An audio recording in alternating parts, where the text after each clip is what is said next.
Hey folks, John here, Old Hickory Forge, welcome back. If it's your first time here, welcome. So what's going on today, I'm down here in the workshop getting moving on a new project. As you remember from the last video, the little anvil we made for March's quarterly Patreon giveaway didn't come out so great. So I asked what are some other things some of you guys would like to have seen made. And one of the suggestions I got was a hatchet, and another one was make something you want to make. So I'm going to make a hatchet that I've been wanting to make for a while. It's going to be pretty similar to the last wrap die axe I made out of the railroad tie plate and all that mess. But what I got here to make the body is some 1.5" round wrought iron. This was sent to me by a subscriber. I wish I could remember who it was off the top of my head quite a while ago. So if you're whoever sent me this, thanks. Finally getting to put it to use. So we'll heat this guy up, throw it up under the press it down into a bar stock to get the material we need, and we'll go from there. I've also made myself a new Hatchet Drift a while ago. What I did was I forged it out, and as I was grinding and shaping it out and everything, I used this old axe head, you know, kind of as like a line to follow or anything like that. I'll probably end up making another one because this handles a good bit shorter than I like, but it'll do for now.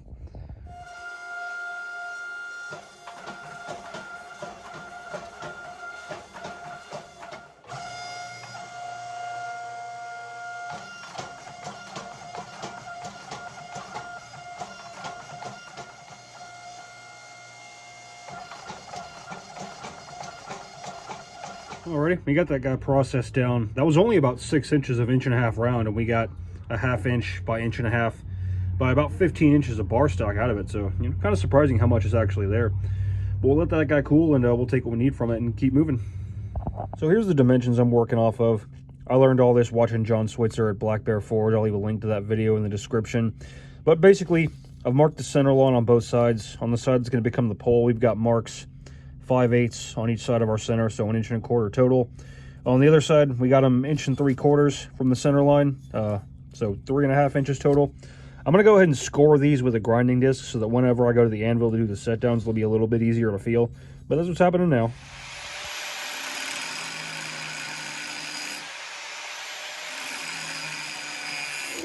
So I actually forgot to record the first heat, but basically all we did, we came to that mark, the groove, we put it on the outside, worked it a little bit, made a set down, came to the inside, did the same thing, using the near edge, and you can see kind of what we got going. That material right there in the middle is what's going to become the cheeks of the axe. So I'm just going to keep working between those two grooves until it gets thinned down to where I want it.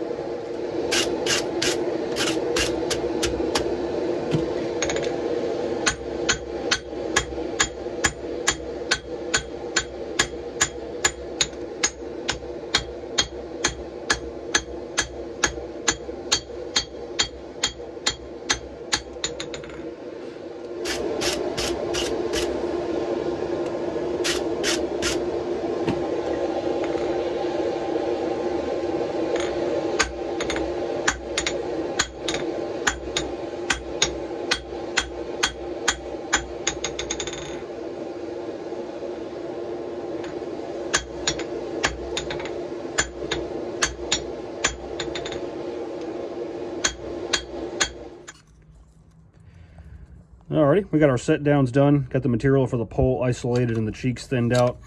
Last time I made one of these, what I did next was I actually forged out each side pretty close to finished shape. This time I think I'm going to do it a little bit different. I'm going to clean these up and tack weld in the piece of steel that I want to use for the bit. And I think doing all the forge welding while it's consolidated like that will give me just a little more freedom with how to make the blade. I don't have too much of a plan, but I just kind of want to try it that way. This is a lot of fun though. I really enjoy making these. This is a great exercise in fundamentals of forging.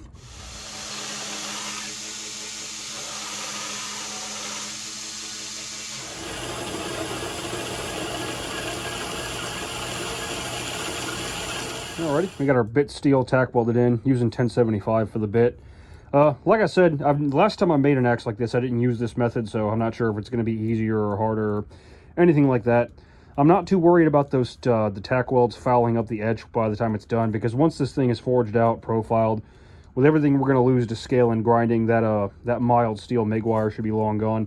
But let's get this guy in the forge, throw some flux on it, bend it around, weld it up, and make an axe.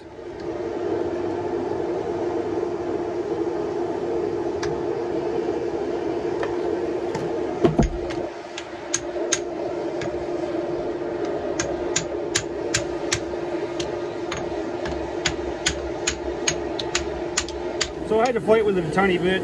but it's bent around. Everything's lining up pretty well. I got it fluxed. We'll bring this guy up to welding heat. First things first, we need to start our weld back near the eye and work our way forward, and then get this guy forged out. Second weld, same deal. Nothing to it, really.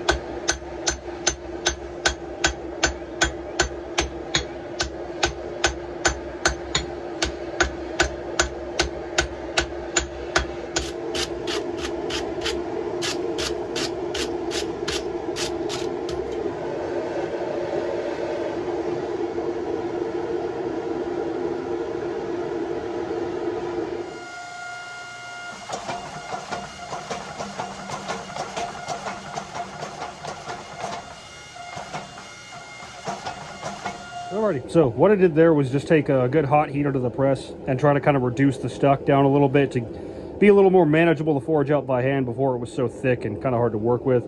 But it feels solid. It's behaving more or less as one piece of material. So like I said, I don't have too much of a plan for the shape with the axe. I'm just going to kind of take it to the anvil and let it tell me what it wants to be.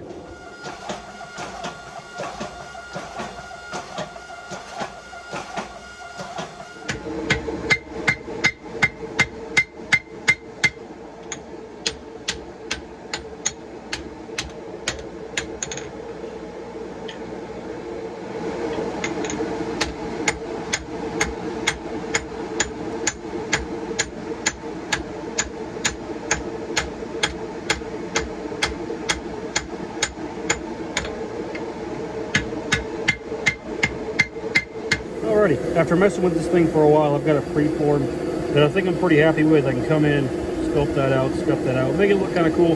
But last step is to go ahead and get the eye drifted.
Alrighty, so here's what we got after a little bit of light grinding.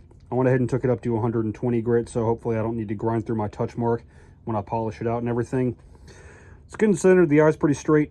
Looks like the shoulders did shift a little bit, so we need to go in there with a round file and fix that. As well as on the bottom of the eye, whatever that madness going on right there is, need to fix that. So that's really all we got to do, and then we'll heat treat this baby.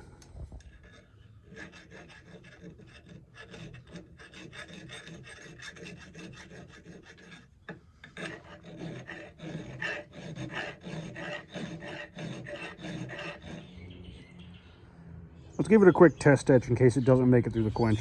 I'd still like to see what it looks like. And this guy is just narrow enough to fit in my acid tube. Awesome. Son of a bitch! Okay, so that obviously wasn't supposed to happen. Let me think for a second on how I'm going to get that thing out of there. So, luckily I had a good clean plastic bucket on hand. I was able to just pour that whole PVC tube in there. So we got this guy out. It's got a little bit of etching going on. You can see our core is nice and centered. It's actually not exposed anywhere on the cutting edge yet. And it's a good thing we did the test etch, because otherwise if I'd have heat treated this and then took a file to it, I'd have thought the heat treat didn't take or something like that. But now I know we just haven't exposed the core yet, but once it's sharpened, it should fix itself. But let's get all this reconstructed and give this guy a proper etch, because that was only like 2 minutes. So here's what we got after a little bit deeper of an etch. Core is nice and centered. Like I said, it's actually not exposed on the cutting edge yet, but it is nice and centered, so once it's sharpened, we should have good steel on the edge. But looks really nice, so let's hope this guy makes it through the heat treat.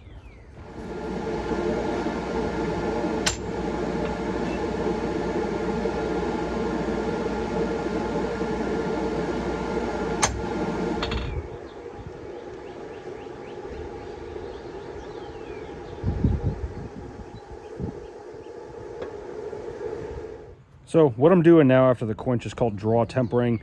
I only quenched off about the front half of the axe, and I'm just letting the residual heat still on the body just slowly creep forward into the edge. Looking for a nice dark straw or so should get us a good edge.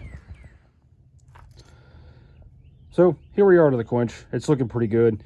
I didn't feel any cracks. If you remember when we did our test etch, our wrought iron goes pretty much all the way up to the edge, and our core isn't quite exposed yet, so I don't actually know how hard this thing is and if it needs another temper cycle. So I'm going to go ahead and just cut a stout edge onto it so I can take the Rockwell files to it and see what we're working with. So after roughing in the cutting edge and getting the high carbon steel core exposed, we got our 60 file right here. We're just going to check and see if this thing needs another temper cycle. The 60 is biting a tiny bit. The 55 is actually skating really well. So I put this thing somewhere in the high 50s, like 56, 58, something like that, which is you know, pretty good for what we're going for. So I'm gonna go ahead and stop here, get this baby polished out, etched, sharpened, and make the handle. Well, I'll probably actually wait to sharpen it until after I make the handle, but you get the idea.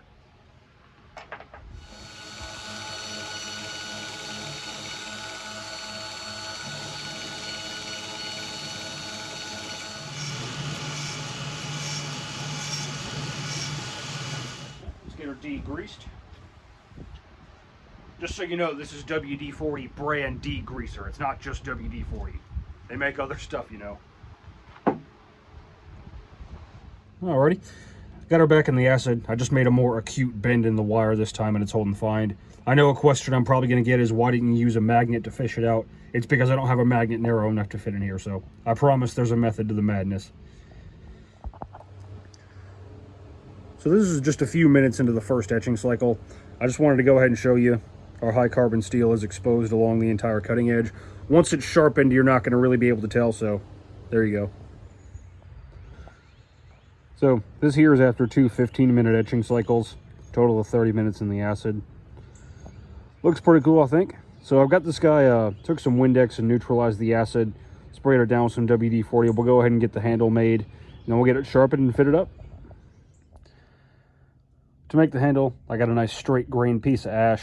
I've gone ahead and drawn out kind of a preform of what I wanted, just kind of eyeballed it. So we'll take this guy to the grinder, got a good sharp 36 grit, and we'll get it roughed out.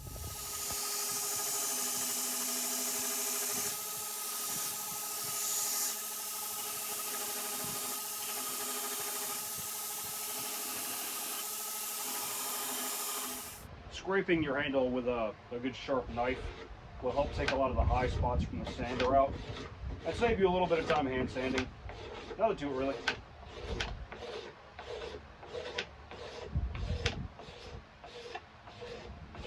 See what I mean? This is just after going over it really quick, just scraping with the grain of the wood.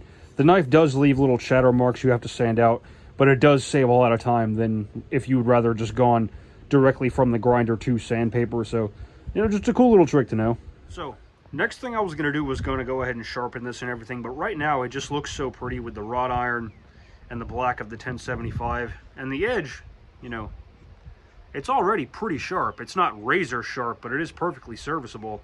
So I think I'm going to leave it like this. This is for a Patreon giveaway, so if the winner, if you want it, you know, if you want the edge polished out and everything, let me know and I'll do it. But as it sits right now, I think I'm going to leave it right there. So let's go ahead and get this baby hung up. I forgot to press record hanging the axe head, but basically all you do is you hold it upside down, you hit the bottom with a dead blow hammer, and it kind of vibrates the wood into the eye. As you can see, that little langette right there is kind of biting in, so we'll take a razor knife and trim all that off, and should be looking pretty good. Rather than cut a slot in the handle from our wedge, what I like to do is just take my knife and just get a little bit of a split going.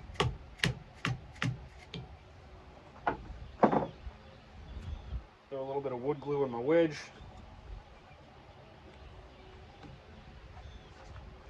Just drive that baby in real nice.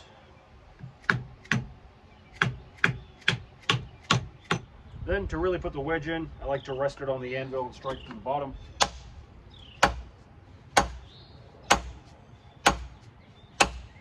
Now to do it really.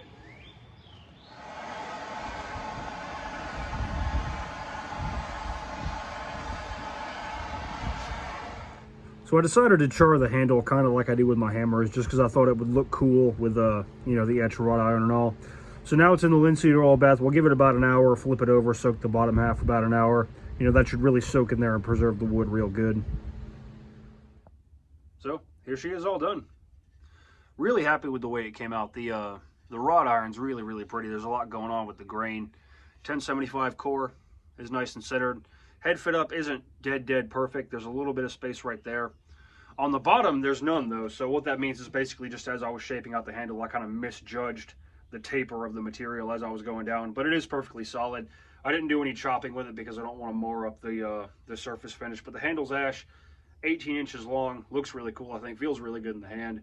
Head's about 1.5 pounds, so it's on the light side. Be good for like a lightweight camp or pack axe, something like that. So like I said earlier, this axe was made for March's quarterly Patreon giveaway. Originally, it was going to be that little anvil we made a couple of weeks ago, but it decided it was going to crack during the heat treating. But it all worked out for the best. I asked what you guys wanted to see. Someone said hatchet. Someone said make something you want to make. And recently, someone asked if I had any more projects with wrought iron coming up.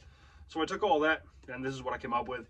Came out really cool. You know, I am a little sad to see it go, but let's go ahead and pick us a winner. If you've been around the channel for a while, you know how it is. I do my giveaways. This is just the simplest. So I got all the patrons put in on this here, wheelandnames.com. Got the little wheel. You click tap to spin.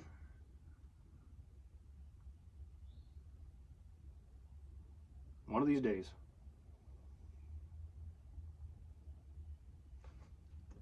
Rich Miller. I don't know if you can see or not. So, Rich Miller, you're our winner. If you want the axe, she's yours. Just shoot me an email. My email will be in the description box below, as well as my Facebook and Instagram, which you all should be following, by the way. But just get in touch with me on any of those avenues of social media, and we'll get this guy shipped out to you. If you're overseas or anywhere outside the U.S., you probably will have to pay some kind of customs fee to receive this thing. I don't know how much that'll be or anything like that, but just be advised if you're overseas, you probably will have to pay a customs fee. But there's that. But that's all I got for you. If you like what you saw, like, share, subscribe, all that jazz. Always more cool stuff coming. Really happy with the way this project came out. Like I said, I'm sad to see it go. You know, maybe one day if I'm lucky, I'll actually be rich enough to afford my own work. But especially after the failure of our mini anvil project, having this all come together so nicely just really puts me in a good mood. So there's that. Mr. Rich Miller, get in touch with me. We'll get this guy sent out to you. But like I said, that's all I got for you. And y'all take care.